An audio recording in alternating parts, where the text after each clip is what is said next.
അയ്യോടിയെ ഇതെന്തുവാ ഈ സാധനത്തിനകത്തുനിന്ന് പുകയൊക്കെ വരുന്നത്? ഏ ഇതിന്റെ ചുച്ച് എവിടാവാ?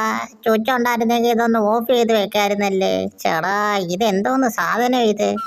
എന്റെ ഭഗവാനെ, അയട്ടാല് എന്നെയാണല്ലോ നോക്കുന്നത്. അവനെന്നെ ആക്രമിക്കാനാന്നോ? ഞാൻ അവന്റെ കൂട്ടുകാരിവിടെ തന്നെ ഉണ്ടോ? ഈ വീട്ടിലെ കുരിപ്പുകളെ കൊണ്ട് ഞാൻ മടുത്ത്. ആണ്ട് ഇപ്പൊ തന്നെ ഉറങ്ങിട്ട് എഴുതിയപ്പോഴത്തേക്കിന് തലയെ കൂടെ കവറിട്ട് വെച്ചേക്കുന്നു. ശിവനേ, എന്തോരം മീനുകളായത്! ഒരുത്തനെങ്കിലും പിടിക്കാൻ പറ്റിയിരുന്നെങ്കിൽ ഒരു നേരത്തേക്കുള്ള ഫുഡ് സെറ്റാക്കാൻ ആണ്ടൊരുത്തൻ വന്നു. അല്ല പിന്നെ അങ്ങനെ ഒരു നേരത്തേക്കുള്ളത് സെറ്റായി. ചേടാ, എന്തോരം കാറ്റായി അടിക്കുന്നത്! കുറെ നേരമായിട്ട് ഞാൻ അപ്പുറത്തോട്ട് പോവാൻ നോക്ക്. ഇനി പോയിട്ടേ ഉള്ളു ബാക്കി കാര്യം. രക്ഷപ്പെട്ടേ.